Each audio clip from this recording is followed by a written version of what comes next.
previous video I already mentioned some of the leading authors in the field of terrorism and counterterrorism studies. And in this video we're going to look at some other examples of key authors, very important centers and key journals in my area of expertise. Well, here's a list of some of the most well-known, most relevant, most often quoted authors in the field of terrorism and counterterrorism studies. Have a look at the list. What do you notice? Look at the first names. You see very few ladies among them. Anne Speckert, Jessica Stern, Martha Crenshaw, we have already mentioned her, and my colleague Beatrice de Graaf. We'll come back to that later. An interesting list of interesting people, and if you want to know more about them, I've added a list of these people with their main publications on the course dashboard. The key research centers include think tanks, NGOs, and of course many academic institutes that focus on terrorism, counterterrorism, radicalization, etc. Well, here are just a few places where I think the most prestigious centers are based.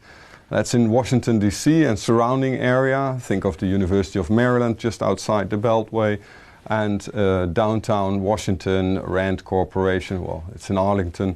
Georgetown University, also not really downtown Washington, but Washington-based centers are among the key centers in the field of terrorism studies. Same holds for London, where you find quite a number of universities and think tanks that focus on terrorism and counterterrorism.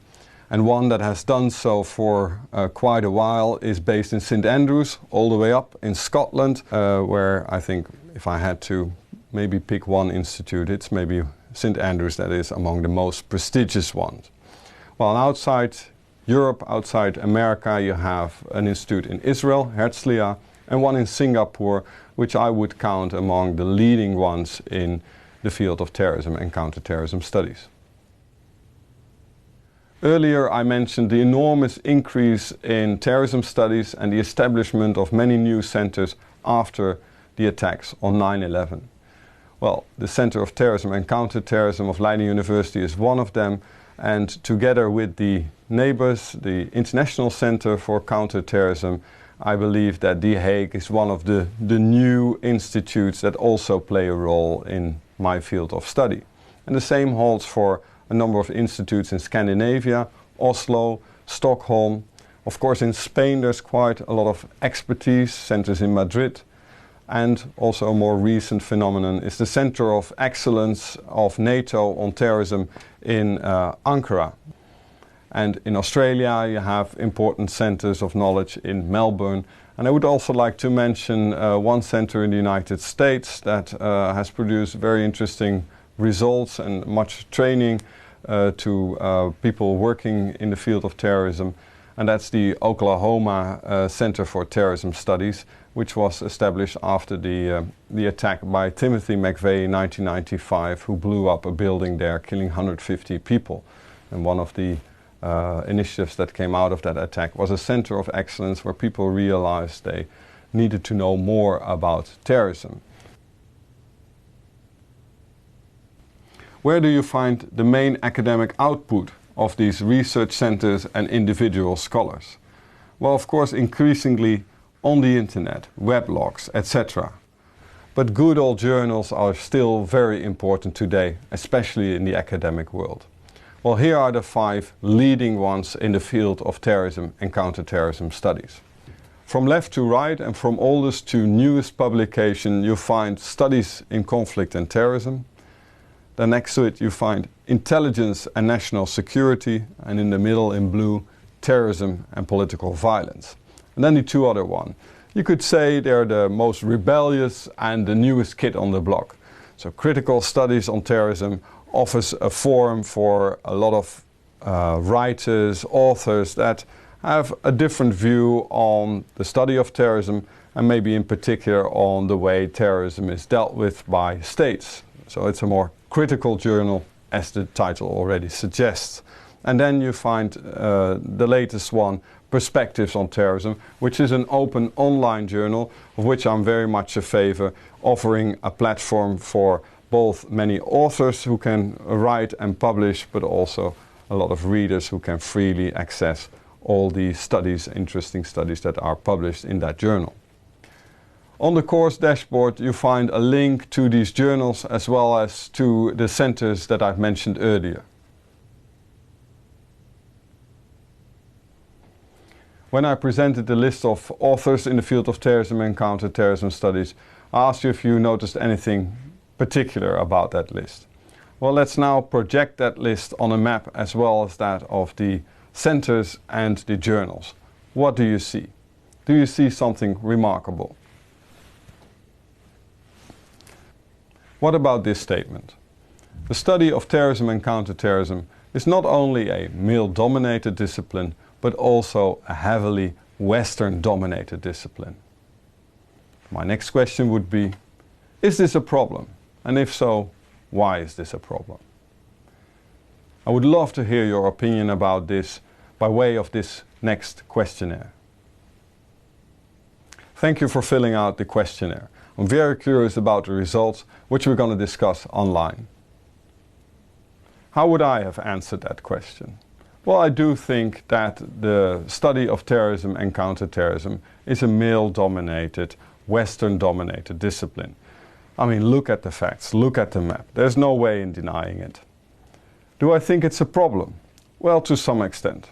About male dominance, I would like to give my dear friend and colleague, Professor Beatrice de Graaf, the opportunity to say something. And she is the author of a very interesting book, published in Dutch, called Dangerous Militant Women.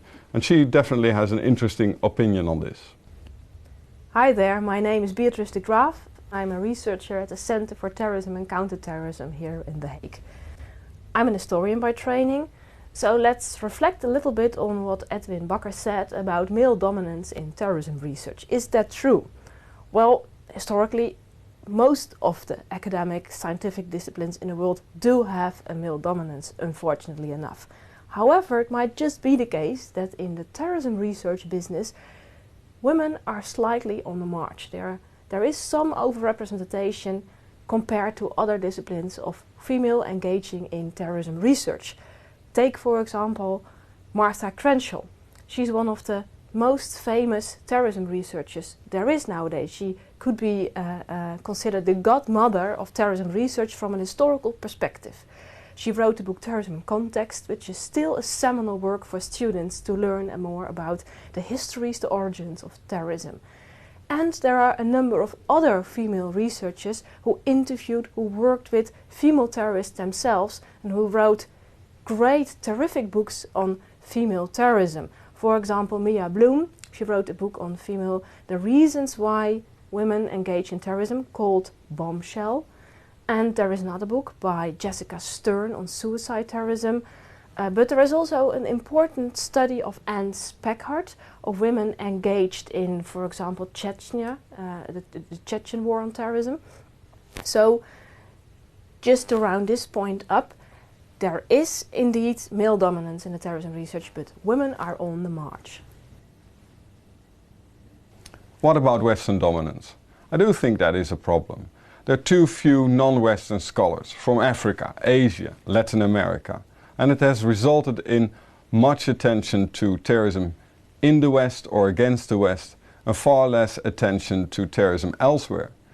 And if we look at the map of terrorist incidents worldwide, we know that most terrorism takes place outside the Western world.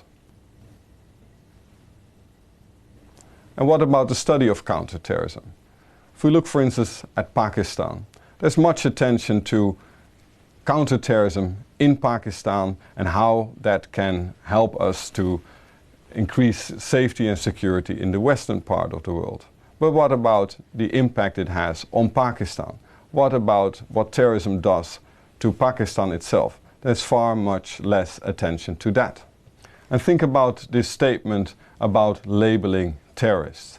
Here you see a picture of a man who killed a number of people in a cinema near Denver.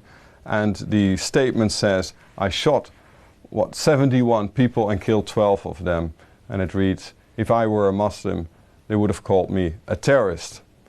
What do the makers of this statement want to show? What do they want to hint at? And do you agree with that? I'm not sure, but I do think that Western media, society and scholars might be a bit biased when it comes to labeling terrorism, especially when Muslims are involved. Summarizing this video, we've seen that most authors in the field of terrorism and counterterrorism studies are either based in North America or in Europe. Well, this Western bias has some negative implications for research, and it's good to be aware of that. Hopefully this will change in the years to come. In the next video, we're going to discuss some of the practical challenges and dilemmas when doing research on terrorism and counterterrorism.